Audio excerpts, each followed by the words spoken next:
السلام علیکم ورحمۃ اللہ تعالی وبرکاتہ۔ نحمده ونصلي ونسلم على رسوله الكريم اما بعد فاعوذ باللہ من الشیطان الرجیم بسم اللہ الرحمن الرحیم۔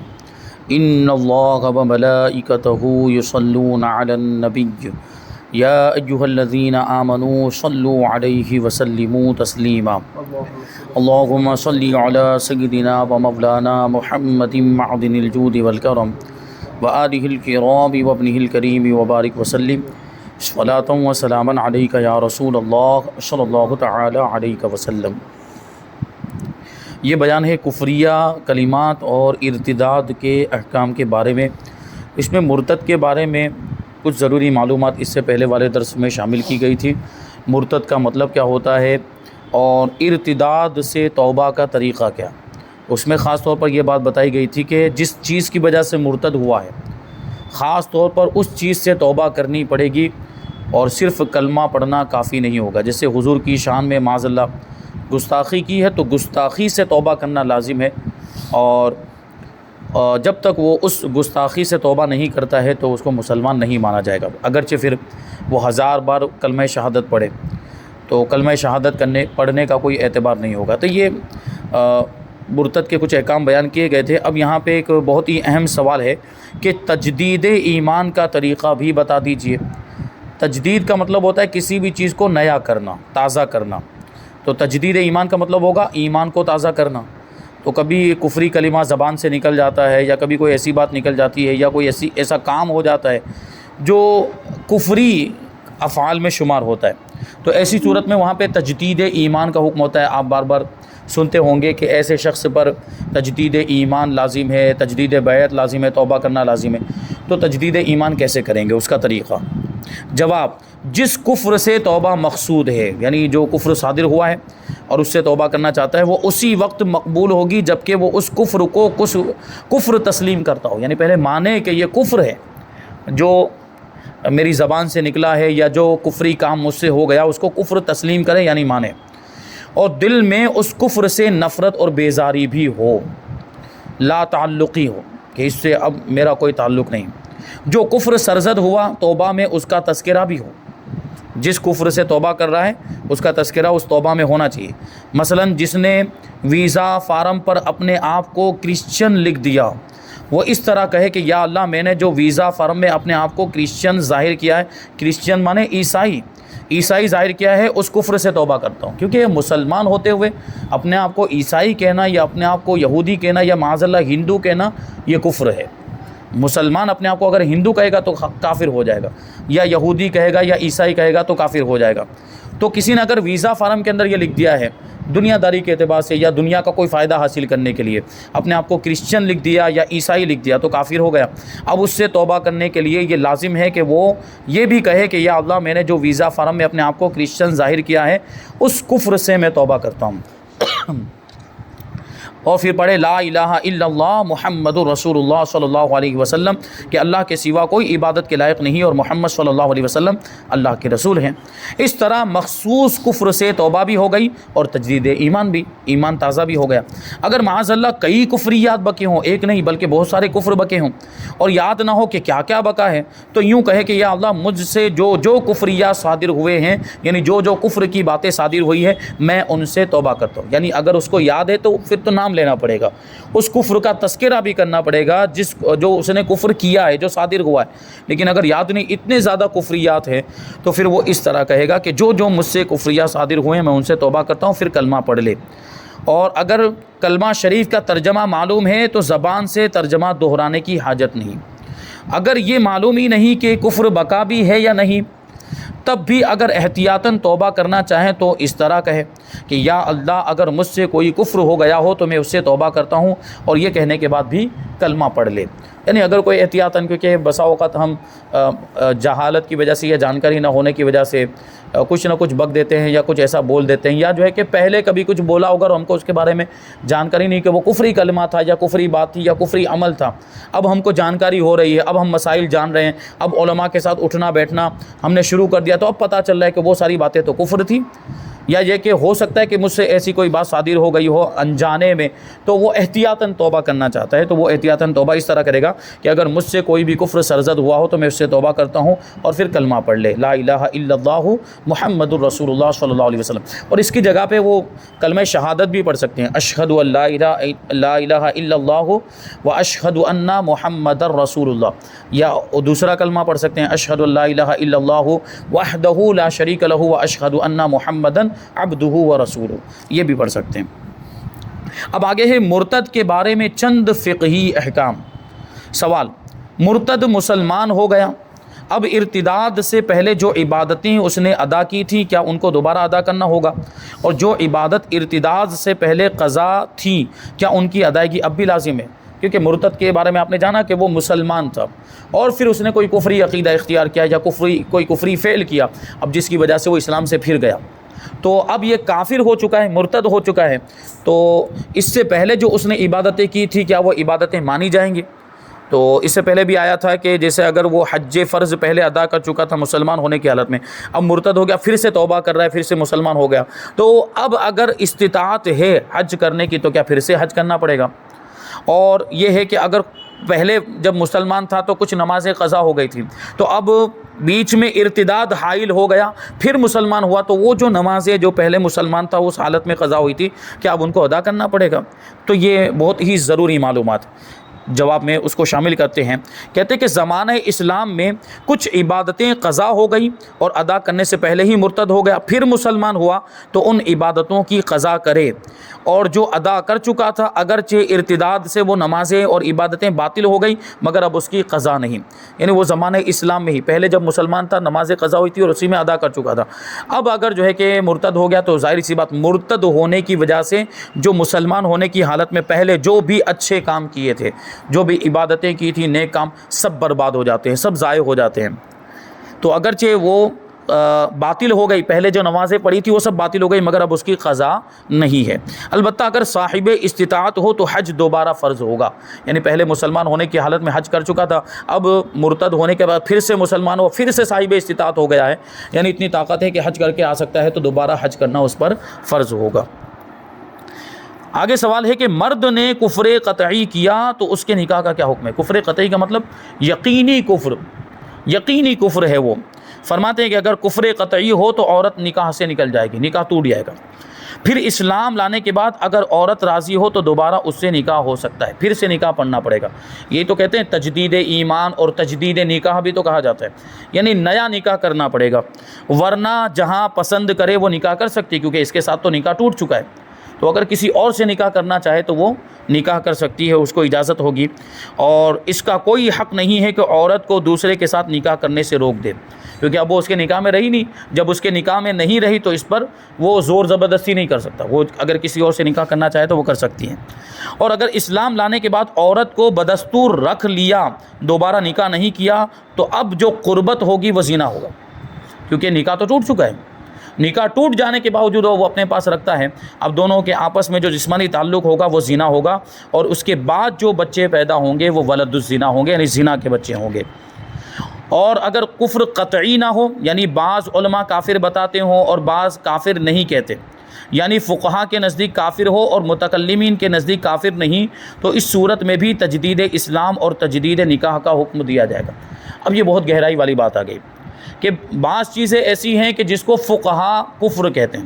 لیکن متکلمین بہت گہرائی میں جاتے ہیں۔ متکلمین، آپ سب سے پہلے اس کو تو سمجھے، فقیہ کسے کہتے ہیں اور متکلم کسے کہتے ہیں؟ فقہا یہ فقیہ کی جمع ہے، فقیہ کا بہووچن ہے، اور متکلمین یہ متکلم کا بہووچن ہے۔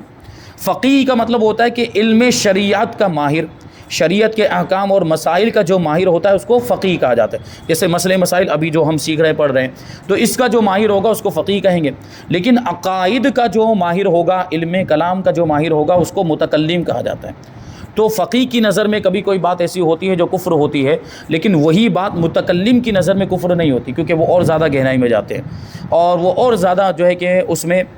تعویل نکالنے کی کوشش کرتے ہیں۔ تو یہ فقہا کے نزدیک کچھ باتیں کفر ہوتی ہیں اور کچھ باتیں، وہی باتیں متکلمین کے نزدیک کفر نہیں ہوتی۔ تو اگرچہ متکلمین کے نزدیک وہ کفر نہیں ہے، فقہا کے نزدیک ہے، اس لیے حکم تو ہوگا، یعنی اگرچہ ہم اس کو کافر ڈائریکٹ نہیں کہہ دیں گے، لیکن پھر بھی جو کافر کفر بک دینے کی وجہ سے جو حکم ہوتا ہے، یعنی توبہ کرنی پڑتی ہے، تجدید ایمان کرنا پڑتا ہے، نکاح والا ہے تو تجدید نکاح کرنا پڑتا ہے، وہ اب بھی اس کے اوپر لاگو ہوگا۔ سوال، عورت مرتد ہو گئی تو اس کے نکاح کا کیا حکم ہے؟ دیکھیں ابھی آپ نے یہاں پہ پہلے پڑھا کہ شوہر مرد اگر مرتد ہو جائے، مرد بالغ اگر مرتد ہو جائے اور نکاح والا ہے تو نکاح ٹوٹ جاتا ہے۔ عورت اگر مرتد ہو جائے اور وہ شادی شدہ ہے تو اس کے نکاح کا کیا حکم ہے؟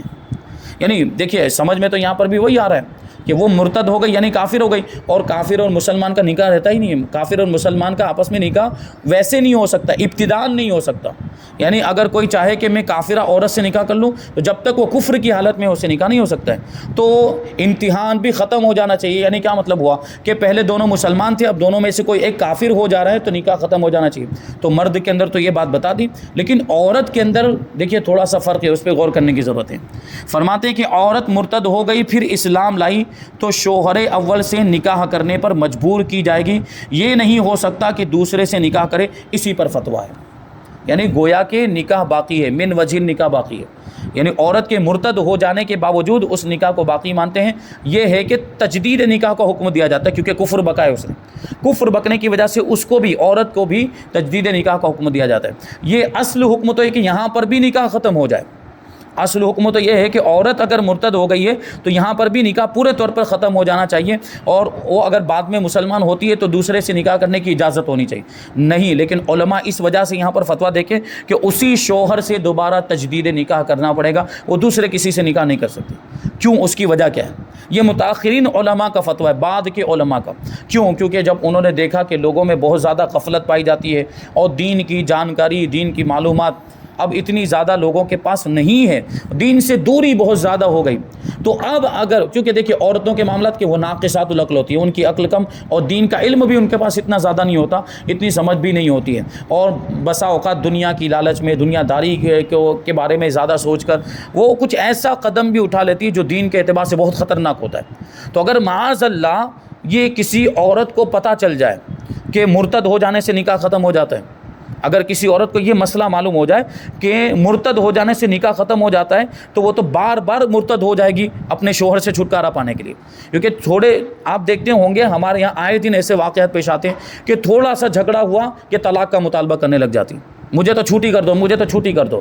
تو اگر یہ مسئلہ عورت کو معلوم ہوگا تو وہ کیا کرے گی؟ وہ کافر ہو جائے گی۔ تو کیا ہم اس کی اجازت دے سکتے ہیں کہ وہ کافر ہو جائیں؟ ہرگز نہیں دے سکتے ہیں۔ اس لیے علماء نے یہ تاکید اور یہ قید لگا دی، یہ شرط لگا دی کہ وہ مرتد ہو گئی تو اب دوبارہ اسی سے نکاح کرنا پڑے گا، دوسرے سے اس کا نکاح نہیں ہو سکتا۔ اسی پر فتویٰ اب دیا جاتا ہے تاکہ وہ اب یہ نہ سوچے کہ میں مرتد ہو جاؤں اور پھر کسی اور سے جا کر نکاح کر لوں، یہ اس سے مجھے چھٹکارا مل جائے، نہیں، اس سے چھٹکارا نہیں ملے گا، اسی سے دوبارہ اس کو نکاح کرنا پڑے گا۔ آگے سوال ہے کہ مرتد کے نکاح کا کیا حکم ہے؟ اس کا نکاح کس سے ہو سکتا ہے؟ یعنی یہ تو مسلمان ہو گئے اس کے بعد کا حکم ہے، مرتد ہوئے اور پھر کلمہ پڑھ لیا تو پھر دوبارہ نکاح کر لیا، یعنی مسلمان ہو گئے تو اب نکاح ہو سکتا ہے مسلمان کے ساتھ، لیکن مرتد ہی ہے، مرتد ہونے کی حالت میں کیا اس سے کسی کا نکاح ہو سکتا ہے؟ تو ظاہر سی بات، جب کافر سے مسلمان کا نکاح نہیں ہو سکتا تو مرتد سے کیسے ہو سکتا ہے؟ اچھا، ایک سوال یہ بھی ہے کہ کافر کا کافر سے نکاح ہو جاتا ہے، مطلب کافر اصلی جیسے ہندو غیر مسلم، وہ آپس میں اپنے مذہب کے مطابق نکاح کریں تو نکاح ہو جاتا ہے، ان کا نکاح مان لیا جائے گا۔ یعنی اگر مانتے ہیں کہ وہ کافر تھے اور کفر کی حالت میں دونوں نے شادی کر لی تھی اپنے مذہب کے اعتبار سے،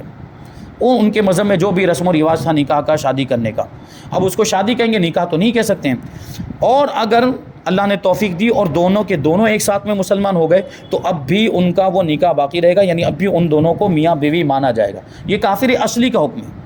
یہ بہتر یہ ہے کہ مسلمان ہونے کے بعد پھر سے نکاح کر لیں احتیاطاً، یہ الگ بات ہے، لیکن اگر وہ نہیں بھی کرتے ہیں تو آپس میں میاں بیوی ہیں، ان کو میاں بیوی مانا جائے گا۔ لیکن مرتد کا کیا حکم ہے؟ مرتد کا کیا کسی سے نکاح ہو سکتا ہے؟ کیا مرتدہ سے نکاح ہو سکتا ہے؟ جو اسی کی طرح دوسری کوئی عورت ایسی ہے جو مرتد ہو گئی ہو تو دونوں کا آپس میں نکاح ہو سکتا ہے، یا کسی اور سے نکاح ہو سکتا ہے، یا کسی مسلمان سے ہو سکتا ہے؟ تو جواب دیتے ہیں کہ مرتد کا نکاح بالاتفاق باطل ہے، وہ کسی بھی عورت سے نکاح نہیں کر سکتا، نہ مسلمان سے، نہ کافرہ سے، نہ مرتدہ سے، نہ حرہ سے، نہ کنیز سے، یعنی آزاد عورت سے بھی اس کا نکاح نہیں ہو سکتا، باندی سے بھی نہیں ہو سکتا، یعنی کسی سے بھی مرتد کا نکاح ہو ہی نہیں سکتا۔ وہ ہزار بار قبیل تو بولتا رہے، نکاح نہیں ہوگا۔ کیونکہ مرتد اس کی کوئی حیثیت نہیں، وہ واجب القتل ہو جاتا ہے۔ واجب القتل کا مطلب یہ ہے کہ اگر اسلامی حکومت ہو، جہاں ملے اس کو قتل کر دیا جائے، اگر اسلامی حکومت ہو تو۔ مرتد کا یہ حکم ہے۔ فساد کو ختم کرنے کے لیے اور اس کے ذریعے جو گمراہیت پھیل رہی ہے، اس گمراہیت کا خاتمہ کرنے کے لیے بادشاہ اسلام اس کے تعلق سے حکم جاری کر دیتا ہے کہ یہ فلاں آدمی جہاں بھی ملے اس کو قتل کر دیا جائے، یہ مرتد کا حکم ہے۔ اور اس کا نکاح، یہاں تک بعض کتابوں میں تو لکھا ہے کہ اس کا نکاح کسی جانور سے بھی نہیں ہو سکتا، یہ مبالغے کے طور پہ فرمایا۔ مبالغے، جانور سے عام طور پہ کوئی نکاح کرتا نہیں، لیکن یہ مبالغے کے یعنی حکم کی سختی کو بتانے کے لیے کہ کتنا سخت مرتد کا حکم ہے کہ مسلمان تو کیا کسی کافرہ سے، کسی مرتدہ سے، بلکہ کسی جانور سے بھی اس کا نکاح نہیں ہو سکتا۔ اچھا، آگے سوال ہے کہ تجدید نکاح کیسے کیا جائے؟ اگر کوئی کفری بات سرزد ہو گئی ہے یا کوئی کفری کام ایسے ہو گیا تو اب تجدید نکاح کا بھی حکم ہوتا ہے۔ تجدید ایمان کا تو طریقہ بتا دیا، تو تجدید نکاح کا کیا طریقہ ہے؟ جواب، تجدید نکاح کا معنی ہے نئے مہر سے نیا نکاح کرنا۔ وہ تجدید نکاح کریں گے تو مہر بھی نیا رکھنا پڑے گا، اور اس کے لیے لوگوں کو اکٹھا کرنا ضروری نہیں، یعنی جس طرح وہ شادی ہوتی تو بہت زیادہ بھیڑ جمع کرتے، ویسے سب اتنے زیادہ لوگوں کو جمع کرنا ضروری نہیں ہے، صرف وہ 2 گواہ کافی ہے، 2 شرعی گواہ مرد ہوں، اور اگر عورت ہوں تو 2 عورت اور 1 مرد ہو،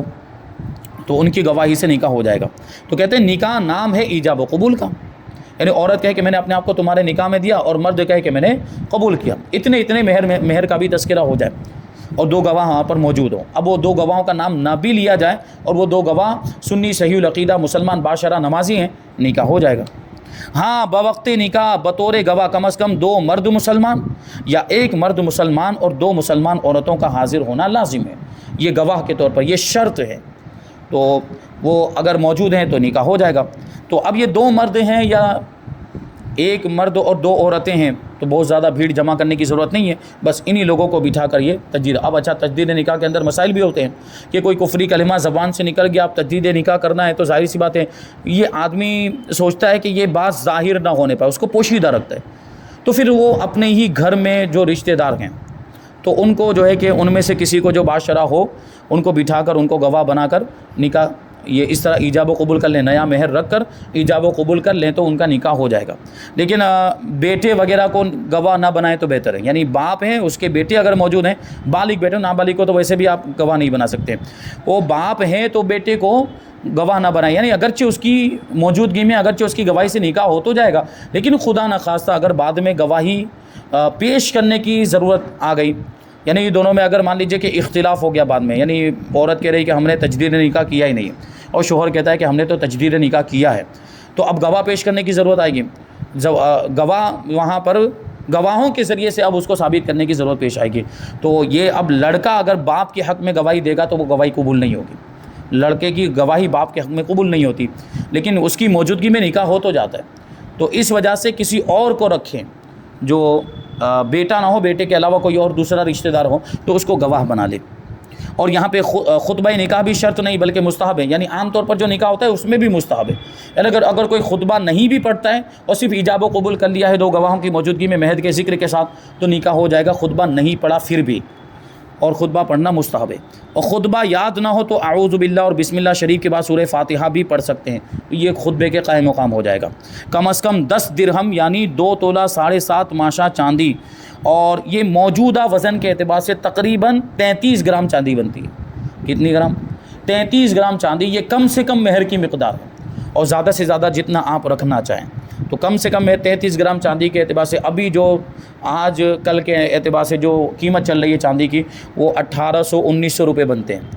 تو ہم اور زیادہ تھوڑا احتیاطاً رکھیں، 2000 3000 5000 رکھیں، اور جتنا مہر زیادہ رکھیں گے اتنی اچھی بات ہے، مہر زیادہ ہو اور اچھی بات ہے۔ یا جو ہے کہ یہ چاندی یا تو چاندی ہی رکھ دیں یا اس کی رقم یہ مہر رکھیں، یہ واجب ہے۔ مثلا آپ نے ملکی 786 روپے ادھار مہر کی نیت کر لی ہے، مگر یہ دیکھ لیجئے کہ مہر مقرر کرتے وقت مذکورہ چاندی کی قیمت 786 ملکی روپے سے زائد تو نہیں، تو اب مذکورہ گواہوں کی موجودگی میں آپ ایجاب کیجئے، یعنی عورت سے کہیے کہ میں نے 786 ملکی روپے مہر کے بدلے آپ سے نکاح کیا۔ دیکھیں 786 روپے کہہ تو رہے، لیکن یہ کب؟ جب وہ 33 گرام چاندی کی 786 قیمت بنتی ہو۔ اب یہ ہمارے یہاں تو کتنا اوپر چلا گیا ہے، یہ 1800 1900، تو 786 پہ پھر نکاح نہیں ہوگا، 786 اگر آپ مہر رکھتے بھی ہیں تو وہ اتنا واجب نہیں، بلکہ وہ جتنا مہر بنتا ہے اتنا دینا پڑے گا۔